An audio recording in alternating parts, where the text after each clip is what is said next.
You may think that if you don't say anything about sex or sexuality, then that's neutral and you're not teaching your kids anything, but you are. Your children have genitals. They know they have genitals. These are parts of their bodies that they can see and feel. So you not giving those parts of their body a name when you have given every other part of their body a name still communicates something. Silence communicates something. I'm Cindy Darnell.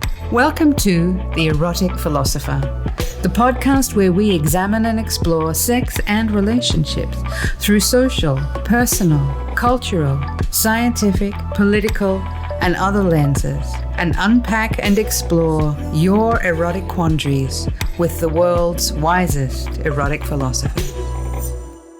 Today's guest on The Erotic Philosopher is Nadine Thornhill. Nadine is a certified sex educator and doctor of education.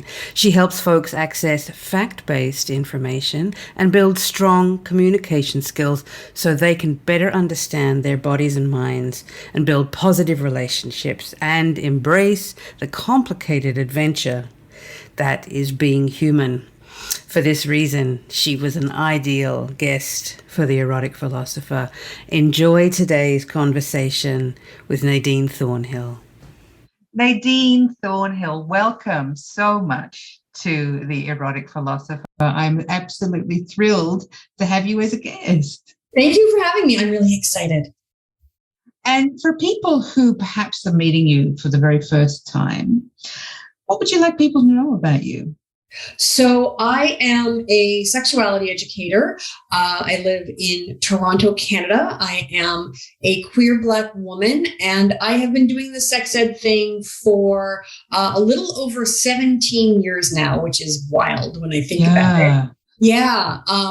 And I have a doctor of education, and my focus, my area of study was child and adolescent sexuality. And so that's what I've been doing for most of my career. I'm in a little bit of a transition period now, and I'm actually working now with like new and emerging sex educators, which is really exciting. I saw that on your website. And so we'll dig into that later on. But I want to first go back into some of your history here around your PhD. And I think it's really fascinating, actually, when you talk about studying childhood sexuality, because I think a lot of people straight out of the gate don't tend to associate children with sexuality in any way that's affirming. So let's talk about, what drew you to that as a subject of inquiry, so much so that you could do a PhD in it. And what were some of your, the key takeaways or the key findings that still inform your work today, all these years later? Yeah. Okay. So the reason that I chose to study child and adolescent sexuality is because before I started my doctorate, I was already doing work as a sex educator. I was working with Planned Parenthood in Ottawa, which is capital of Canada. It's about 450 kilometers from Toronto. And at Planned Parenthood, I was actually running a program for youth. We would have them in a sort of summer camp program. And so what we would do is over the summer, we would do a combination of theater training and sex education. And then the kids would take all of those skills and knowledge, and they would actually create a theater performance, and we would tour to different schools. Wow, that sounds fantastic. Yeah, it was so great. And the philosophy being that there's a lot of research to indicate that peer education is very effective. And it's a particularly effective way to teach things like sex education, because learning it from people your own age, they're able to relate to their peers in a way that adults just can't, and they can relate their experiences. And so because I was sort of the adult running the program, part of my job is that I would connect with parents, I would connect with educators in the schools. And what I kept hearing from people was, we're so glad you're here. We're so glad you're doing this. These are things we want to be talking about. We have no idea how to do it. And at the same time, I was a new parent. I was a young parent. My son was a toddler and a preschooler at the time. And I thought, if I didn't have this job, I wouldn't know how to do any of this either. And I would have been completely intimidated by it. And so I thought, you know what? I would just love to be able to find a way to make this information accessible to people. Like, people shouldn't have to specialize in sexuality or sex education in order to get access to information that I started to realize was very rudimentary and basic. And so I thought, okay, I want to go back to school and I want to start my own practice. And so going into school, I just thought, yeah, I want to learn more about, childhood development, adolescent development, and and sexuality in particular, because what I could see is I could see in like both the kids I was working with who were they were teenagers.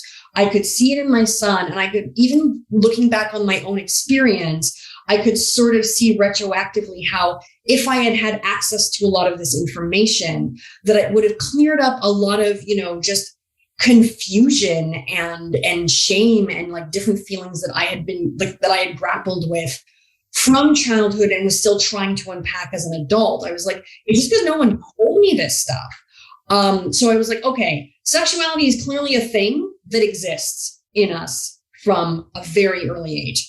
I want to know more about it. So that's why I chose to study that, at the doctoral level, because I was just like, what's up with this? It's clearly a thing.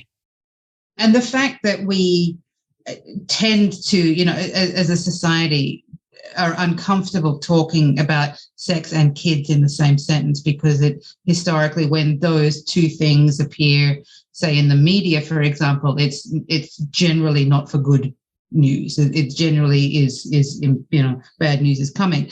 So the fact that there are people like yourself who are making noise about the importance of sex education for toddlers, for small children, for tweens, for teenagers, and then for young adults, and how that knowledge is graded.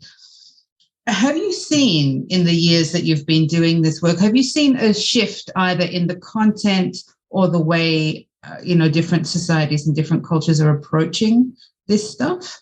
Yeah, absolutely. I mean, I think in many ways, and I think this is true when we're talking about, information about sexuality for people of any age, but particularly for kids, I think we're right at the beginning. And we're sort of like and especially here in sort of the more like Western societies, Canada, the US, parts of Europe, although Europe tends to be a little bit more progressive than we are, like on this side of the Atlantic, that we're sort of at the beginning. And so what I see happening, and I've literally seen this shift happen like within the years that I've been doing this, is slowly some of that fear is starting to go away. Some of that shame is starting to go away. I'm seeing more and more people who are like, oh, okay. I think, yeah, we can talk about this. I can say these words to my kids. I can tell my kids like the words of the names of all their body parts, including their genitals. And okay, it seems to be okay.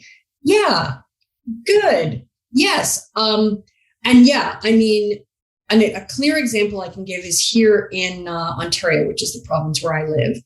In 2010, our provincial government proposed an update to our health and phys ed curriculum, which included updates to sex education. And one of the major changes was just that sex education was going to start in grade 1 as opposed to grade 5, where it had started. Oh, wow, that is a big change. That's a big change.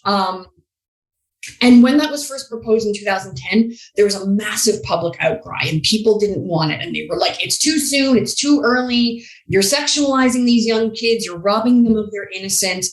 And so that was tabled. And then 5 years later, the provincial government basically proposed the same updates. And the response was very different. It just took 5 years, and a lot of people were like, okay, we're willing to have this happen. And so we had this pretty solid updated sex ed curriculum in place for 3 years. And then we had a change in government. We changed from a liberal government to a conservative government. And the conservative government wanted to repeal that updated curriculum. And there was another outcry, but this time the outcry was primarily from people being like, don't take this away. Wow. Don't take it away. Yeah. So in less than 10 years, the sort of public opinion shifted from this is bad, this is dangerous, this is too much, to this is beneficial, this is helping our kids, it's making them healthier, happier, safer. How dare you? Wow. I mean, that really bodes well, I think, for the future of all of us in this work across the board. So I'm curious, Nadine, what do you think inspired that shift? How did you, because I've seen similar things, certainly in Australia as well, that there has been a shift moving in the affirmative direction. And, America tends to really swing between the extremes. So I'm not really sure what's going on here. But and similarly, with parts of Europe, certainly in the UK, that things are sort of progressing along a little bit, but certainly they're really struggling with attitudes around currently conversion therapy and recognition of more than two genders. The UK is really in a grip with that. So how do you think that this particular situation in Canada unfolded, where people really got on board in that 5-year window? How did people get there? So, of course, when it comes to these things, there are a lot of different factors at play, but something, and I have seen this consistently, like in my work, so this is something I've observed, is that the idea of sex education for young people and the reality of it are very different. I think a lot of people have this idea in their head, if they've never experienced sex education geared towards younger people, if they never had sex education themselves when they were younger, they tend to think of it as happening in a very adult context. And which is understandable. Like if you've only ever had conversations about sexuality as an adult, if you've only ever been exposed to sort of a language that is geared towards adults, if you've only ever thought about sexuality as, well, it's only to do with like literally having sex with people, and it's only about this sort of like this erotic aspect of sexuality, then in your head, what you're thinking is, well, then that's what you're going to be saying to my kid. And of course, that would be completely inappropriate.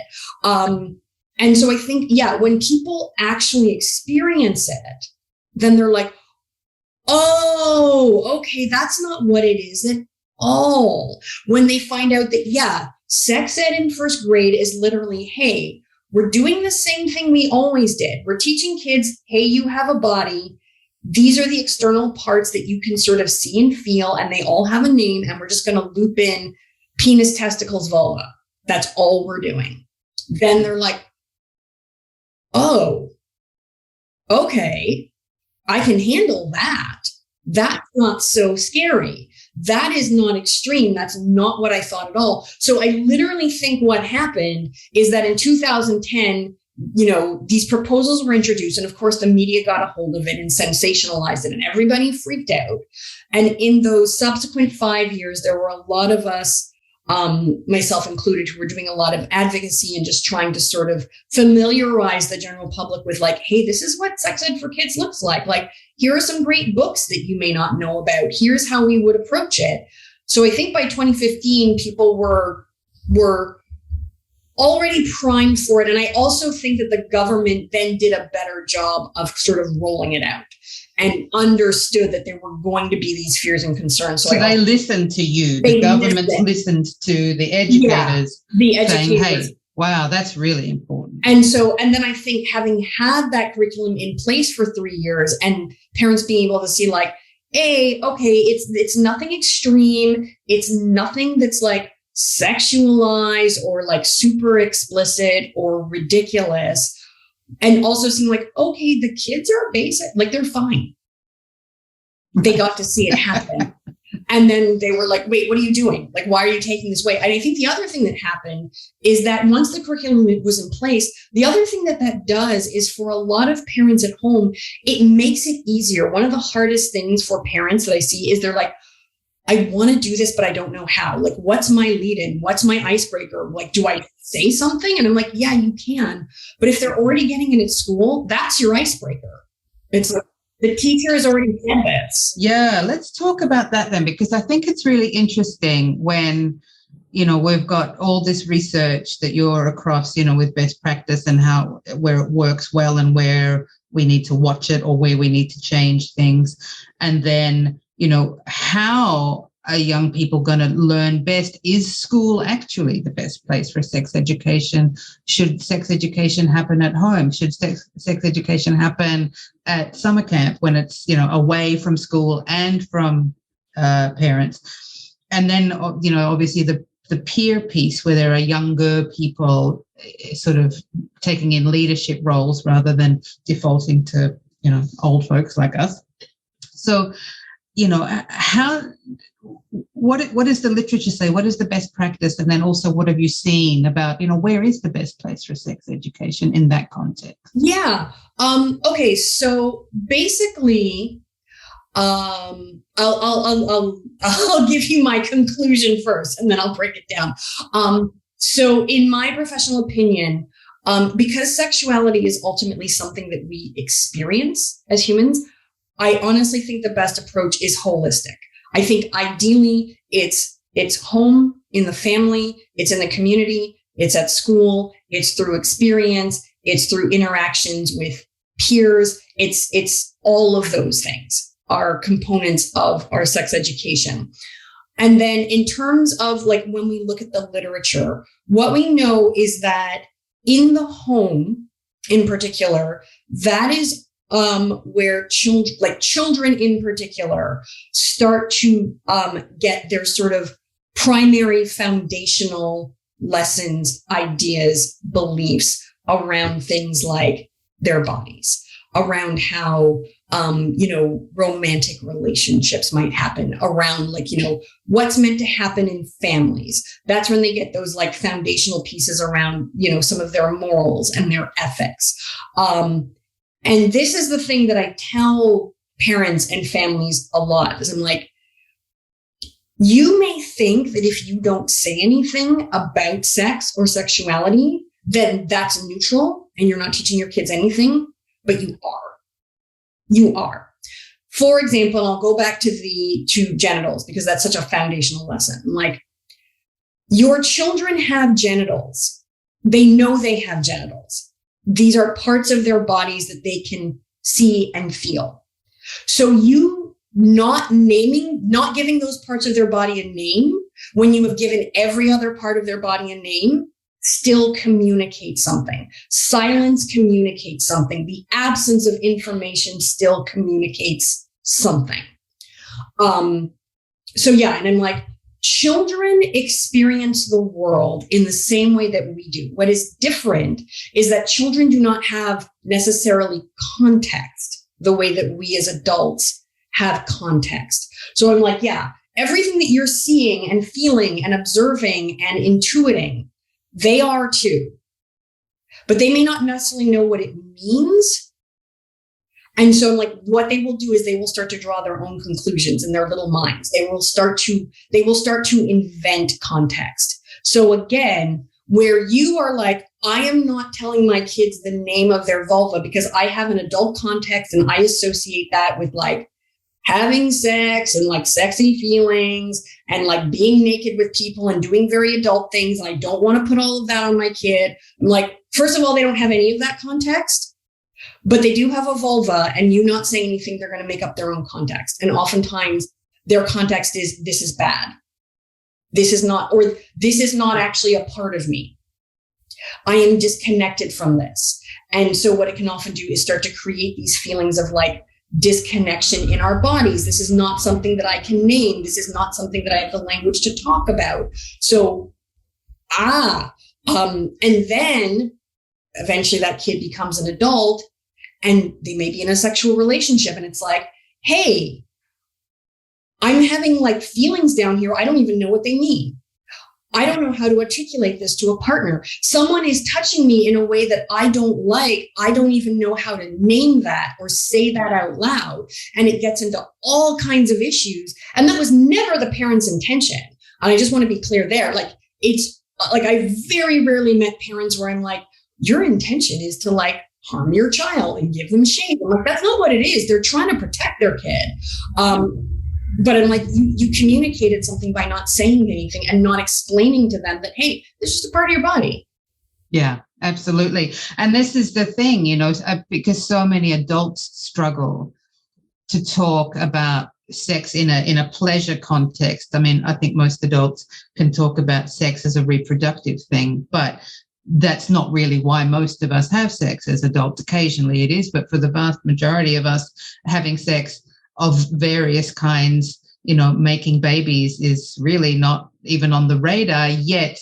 When we talk, when we think about what our motivations are, for a lot of us, it is pleasure, maybe connection as well. But when we don't equip young people with those skills and knowledges to talk about it, and because we as adults can't talk about it, it's just this, this is how this, I guess, it feeds around and it becomes a generational thing. Absolutely. Absolutely. And then, I think that's also compounded by the fact that also in a lot of Western cultures, especially in a lot of colonial cultures, we also have very fraught relationships with pleasure in general, not even just sexual pleasure, but just the idea of you're allowed to enjoy yourself. This can be a part of your life. That whole concept of guilty pleasure, often the things we like the most, whether it's sexual or non-sexual, we're like, but I really shouldn't be enjoying that. I feel weird about it. So we're not great about we haven't been taught how to talk about and how to be open and comfortable with our sexuality. We haven't been really taught how to be comfortable with just pleasure and feeling good and embracing that without having accompanying shame or feelings of but have I earned the right to feel good? And then we definitely, a lot of us didn't have those conversations as kids ourselves. So we're how do we even say any of this to a 4-year-old? I don't even know. Yeah, absolutely. And so, with that in mind, I guess, for people listening who are maybe parents or carers or teachers or they're health professionals in some capacity, they're doctors or they're, working in the community, they're social workers who think, okay, I want to get on board with this sex thing for young people. How do I start, given that I'm not a sex educator, but I'm a person who gives a shit? Where do they start? Okay. So I have let me see. I think I have 4 pieces of advice. Okay. So my first piece of advice is, and you can do these in tandem. It's not in order, is to, I encourage you to start examining some of those issues for yourself. If you are someone where you're I feel just weird and uncomfortable about pleasure. If you're someone who's I feel I have feelings about my own sexuality, which a lot of us do, then I would invite you to, start exploring some of that. And it's going to look different for different people. For some people, it might be, you might want to look at some different books or whatnot. One that I really recommend for people is Come As You Are by Emily Nagoski. Is a fabulous book. Start listening to podcasts. If you're someone who where therapy is accessible and appealing to you, maybe digging into that with a therapist or a counselor. But even just journaling, doing some work around maybe just think even something simple, maybe just make a list of the things that make you happy and that you enjoy and see what that is. But also doing that healing work and accepting that it's probably going to take a while. I'm working, I am a sex educator, and repairing my relationship with pleasure is something that I've kind of accepted that I'm going to be doing that probably until I die. Yeah. Same here. Yeah. Yeah. Repairing some of my trauma and just my understanding of sexuality. I get it intellectually, but in my body and whatnot, I'm that's going to be. And then just when you think you've got something worked out, some new thing comes along and makes you go, oh, God. I'm okay, we will be working on this for a long time. This is a long-term project. But I encourage you to work on that because you deserve it as the adult. And I think it's something that we all deserve. The second thing I will say is you can let yourself off the hook in terms of, what if I get it wrong? It's something people ask me all the time. They're like, "Would I say the wrong thing?" No. And I would almost say, accept that you will say the wrong thing. Maybe I'm just saying this to make myself feel better, but I'm not. Again, a professional, been doing this for almost 2 decades. I say the wrong thing all the time. Like, if you had my son on this podcast, he would happily tell you all the times that we have had just like awkward, janky, weird sex talks, or I like said too much, or I didn't say enough. I don't know. Because especially for those of us who are parents and carers, and even for teachers, I'm like, it's still, you're still trying to relate to another human being, and every human being's ability to like comprehend is different. Their personal experience is different. Just where they are emotionally on any given day is different. Where you are on any given day is different. So you're not going to do it perfectly. Like, you're just not. And it's okay. As long as your intention is to teach, to guide, to care for that child, overall in the wash, you will be okay. And in fact, I'm like, the fact that you are making the effort to have those conversations, to share that information, those resources, that is so much more important than any one conversation that you're ever going to have. Yeah. And just to create that permission exactly. for yourself and for the young people in your life to say, hey, this is a topic, we're allowed to talk about it, even if we don't have all the answers. And I will tell you, as someone who is just a generally anxious person, and especially anxious about my parenting, who will like, I would like try to impart like these different like lessons and information onto my son. And sometimes I'd be like, I've been saying the same thing for years, and like, it's not working, and he's not getting it, and I'm not doing it right.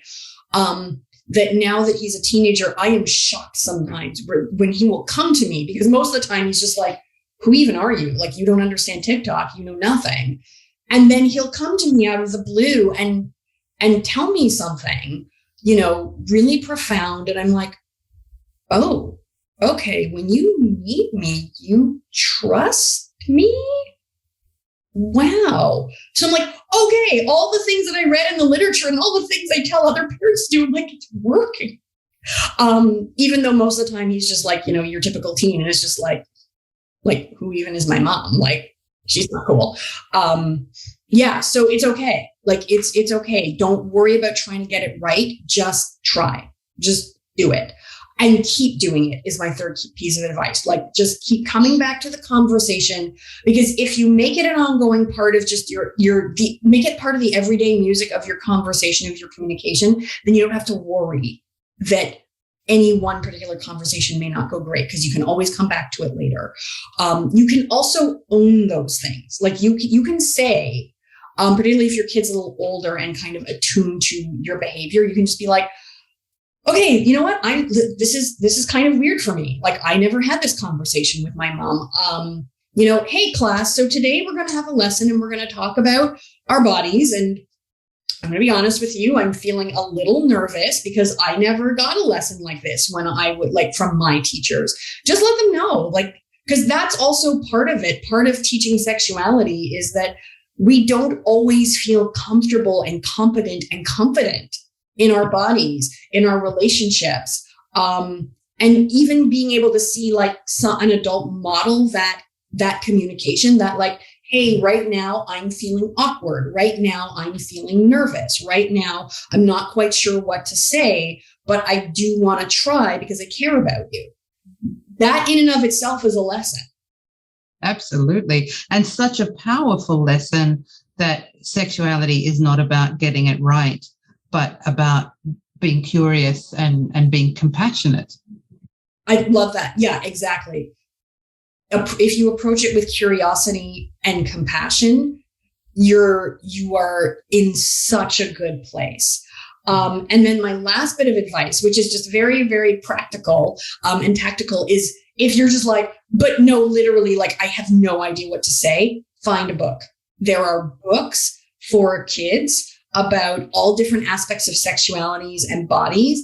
You can literally Google kids book about, like, if you're like, okay, I want to try and have a conversation with my kid about gender, and I don't want to like teach them the gender binary, but I don't know how to teach them gender diversity without like getting into like super complicated stuff, because I only learned about gender diversity when I was 30. And so I don't know any of the kid words for this. And I'm just like, Google books for kids about gender diversity, and you will find a book that is for a child, and sit and read it together. And what that will do is, first of all, you're still giving the kid the information, probably in a super fun way. But also what it does for you as the adult is it starts to give you access to the language for children. That is such incredibly useful information. And for me, it just, like I said earlier, it creates that permission, but it also really sets a path to say everyone is able to participate at this level, everybody. And you don't have to be really cashed up and, very affluent. You don't have to be super educated. You don't have to be anything. You just have to give a shit and put in a little bit of time. Exactly. That is so liberating and so permission granting for people. Yeah. Yeah. Yeah. You can just do it. Yeah. So I want to talk about a little bit more about school-based sex education, and then I want to go into the peer-based stuff, and then also the training that you offer for people who think they want to become sex educators, or at least bring sex education into their communities. Where teachers are in schools, whether it's elementary schools or high schools, and they somehow end up being the person who has to teach sex ed that year. And maybe, they haven't had the training, or they are not getting support from higher up, from the school principal or the school council, are a bit, breathing down their necks about it. So for people who are in that position, who maybe are teachers in schools already, who are like, yeah, I want to be involved in sex education, or I want to support the sex ed teacher who I think is not doing a very good job because they don't have the training and support they need. What advice or suggestions do you have for people in that regard? So first of all, I'm just going to say, like, shout out to y'all, because being a teacher is hard. Like I have a saying, and I'm like, which is, give the teachers all the chocolate and $1 million, because yikes. Okay, so one thing that I would suggest for teachers is to, if you're sort of struggling with that sex ed piece, like here it's the phys ed teachers, and some of them are like literally, I just wanted to teach kids how to play basketball. Like, why do I have to? Again, I would encourage them to like sort of look for pre-vetted resources, like make it as easy on yourself as possible, especially if it's your first time. So, for example, I have a series on my YouTube channel called #SaveSexEd, where I went through all the sex education modules from Ontario's health and phys ed curriculum from grade 1s through grade 12. And I looked at all of the teaching prompts that were related to sex ed and sexual development. And I actually made videos where in each video I go through and I model a lesson that you could pull into your classroom. Oh, that's amazing. Yeah. So if you're a teacher, that's on my YouTube channel. It's just Nadine Thornhill. And it exists there on a playlist. So please, that's why I made it. Feel free, take any of those lessons. But also, if you look up, like, again, if you Google sex educator, school sex ed, online, there are other educators, there are curricula that exists. So you can just pull from those curricula. And again, it just gives you that model and an example of like, oh, here's what sex ed looks like. Because trying to like do it off the top of your head when you don't have any training, you don't have any support, is really hard. And I also want to say, like, if you don't feel like you have the capacity to sort of invent a really good sex ed lesson, that is no reflection on you as a teacher. And that is no reflection on your skills. Like, who can do that? Virtually nobody. So some other really good resources is There's a site called Sex Positive Families. And that's run by a friend, a colleague of mine, Melissa, and she provides amazing support for families, but also her website is like beautifully structured, and you can search by like age, you can search by topic. There's tons of information and tons of resources that teachers can pull. There's a great YouTube channel called amaze.org that has like great videos that are geared for kids and teens of different ages, cover like every topic you could think of related to sexuality. But yeah, I would say like, look for those expert resources because it's just going to help you get started. But also I would say have faith in yourself, because I think generally what you're going to see is it's scary the first couple of times, but then you're going to do it a couple of times and then you'll get a sense of sort of what is it the students want to know and what kind of questions are they going to ask? And it's also very comforting because like almost invariably what happens is when you're with the kids and you're doing it, you see that it's okay. And they'll like, and it's like, yeah, like some of them will giggle and some of them will be like, oh my gosh. And you learn to kind of make space and hold space for all of those reactions, but then it's fine. Like it's okay. But it's just oftentimes like those first couple of times you're like, oh my gosh, I'm going to have to say all the words. And I'm going to have to do all the things. And oh my gosh. And then depending on where you're a teacher, sometimes there's also that pressure of how is the community going to react? Like, how are the kids' parents going to react? Oh my gosh, are we going to get like a ton of backlash and a ton of like angry phone calls and angry letters and parents marching down here being like, how dare you? So I just want to acknowledge that, yeah, in the beginning, it can be pretty overwhelming and intimidating, but there are resources to really help you if you're a teacher who's doing this. And this, the part about, community support. So for people listening who perhaps are not from a big city, if they're from a smaller provincial town that, traditionally they're more conservative, traditionally they're more religious, traditionally they're less open to diversity of any kind, including sexual diversities. And I think the ideas that you're offering about these websites and books and lifting stuff off of established educators' websites, I mean, that's what it's there for. It is there to be able to spread into the community. And as we know from the literature, community-oriented approaches are as valuable as traditional school-based approaches. So because sex education exists in so many different contexts, like it does for adults. Yeah, absolutely. And one of those contexts is a social context. So, for example, one of the debates that I would often have, here in Ontario were with parents who were concerned about, having a curriculum that included things like sexual diversity and gender diversity. And they were like, well, I should be able to teach that to my kids in my own home. And my response would always be like, you can teach your kids whatever you want in your own home. If these are things that you object to, then you are free to say that to your child.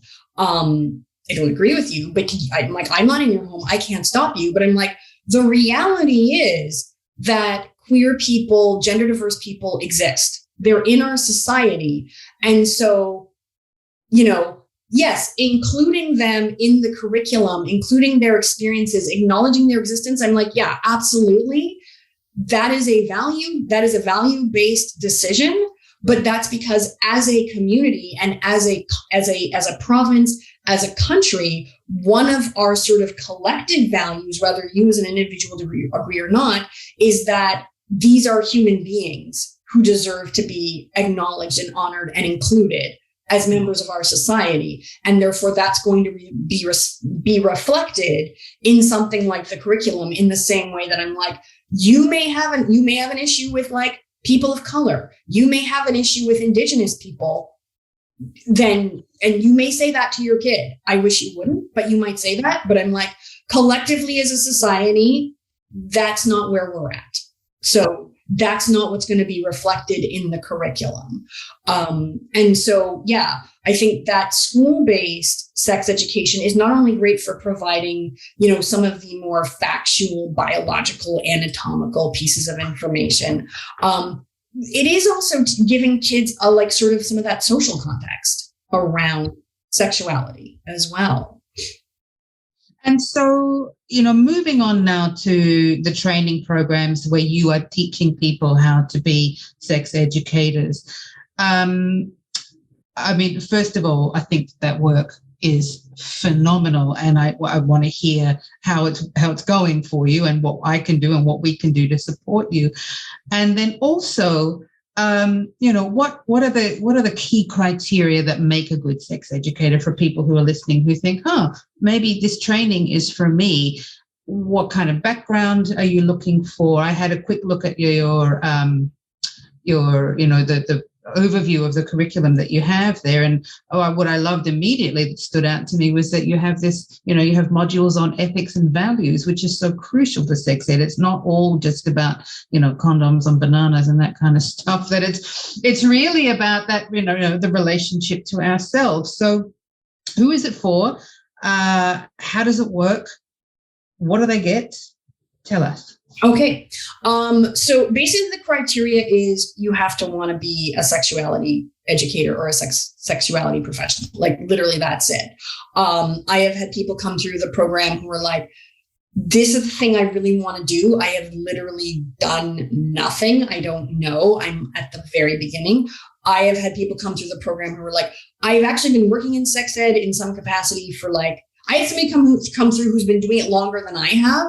They were just looking to sort of pivot and do it in a different way. And so I'm like, yes, you have to want to do it. And the good thing about being a sex educator or working in this field is I'm like, I don't think that people who don't really want to do it ever come into this field.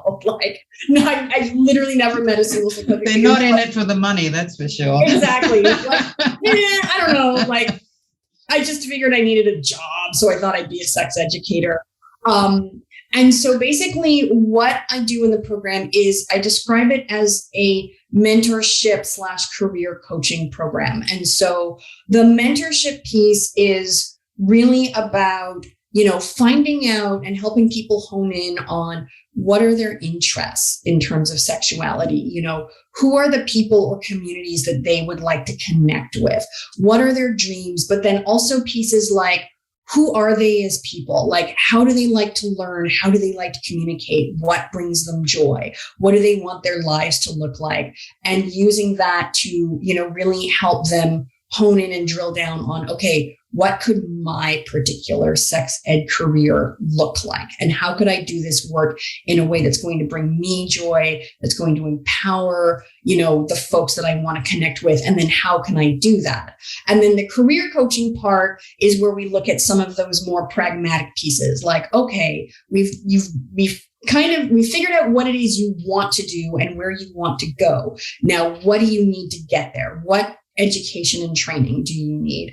How do you need to set up your business? What are some ways that you can start to promote yourself and your services and or your offerings so that, people really feel like they have a plan and a path in place? Because the biggest challenge is that sex education and most of the sexuality professions, even sex therapy, which I would say has it has a more specific path.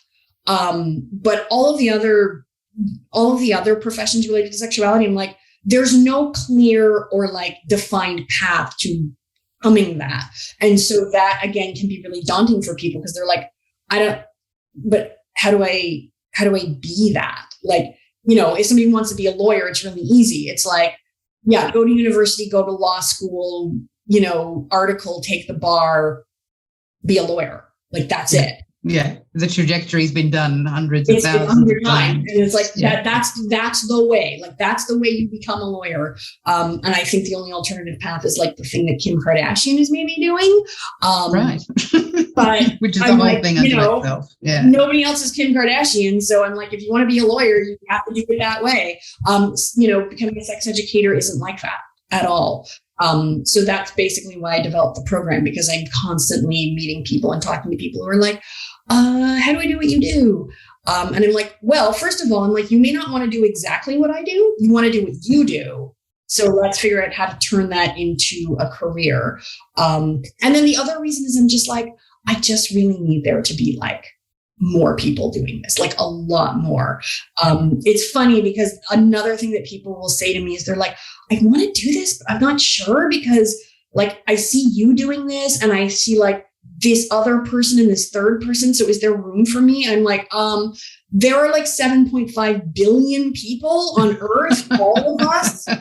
Most of whom struggle with sexuality. Yeah. Right? And I'm like, no one would ever be like, I want to be a doctor, but I know this one doctor and this other doctor, so I'm not sure. I'm like, yeah, no. Like I'm like, literally there could be 1 million of us and like still not enough. And still not enough. Yeah, absolutely. Absolutely. And so all of that information about your training program and your resources and your YouTube are all on your website, and that will be on the link to the show notes for this episode. And as we wrap up today, Nadine, I really want to thank you for taking an hour out of your day today to come and talk about the importance of sex and pleasure for people of all ages, and really to dispel some of the myths I think that people hold about sex education, what it is, what it's not, and how it has really moved on, especially in the last 5 or so years, that there has really been a pivot in terms of consciousness, I guess, and certainly some governments, not all, but some governments around the world really paying attention to voices like yours about this matters, this is how we do it, this is what the literature says, and we can make it happen, and it's not going to cost a ton of money, but it is going to mean a commitment at all levels, from governments through civilians, through teachers, through community leaders, and then the students themselves. I am so grateful that you exist and that you are so generous with your work and your knowledge. You are changing people's lives. Thank you. Oh, well, thank you so much for having me. And I was thrilled to talk about it for an hour. I could literally sit here and talk about it for like, well. Same. I think I guess for folks like us, when it becomes that burning passion, it does become, the line between work and joy starts to blur, which I think is a sign that we're both in the right professions then. So thanks so much, Nadine. Thank you so much for having me. I hope you enjoyed today's discussion with Nadine. And if you have any questions, especially questions about parenting and sex education for younger people, consider reaching out to Nadine. She has a wealth of information on her website and is available for consultations and support across the planet. A wonderful resource there. Thank you so much, Nadine, for joining us today on The Erotic Philosopher. And if you're enjoying The Erotic Philosopher, why not leave us a rating and a review on iTunes? You can head to the home of The Erotic Philosopher, which is on my website, cindydarnell.com.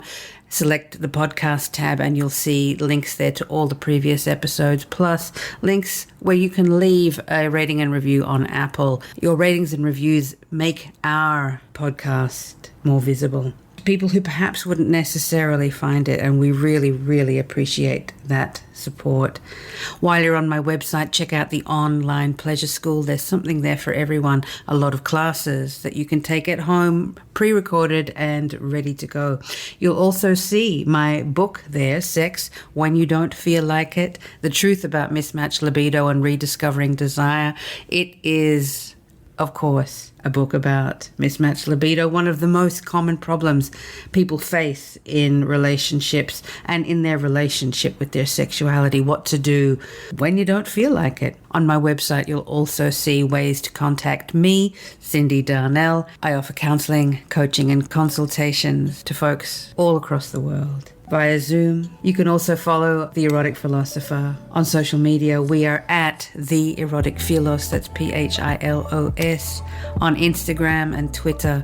And you can follow me, Cindy Darnell, at CYNDI_DARNELL, also on Instagram and Twitter. I'm on Facebook too, just as Cindy Darnell. You'll see my page there, but I tend to be mostly on Instagram these days. And with that said, thanks so much for listening. It is always a pleasure being in your ears. I love being able to bring these fabulous guests to you and increase the knowledge of sex education around the world by talking to the world's wisest erotic philosophers. Until next time, please take care of yourself. Thanks for listening.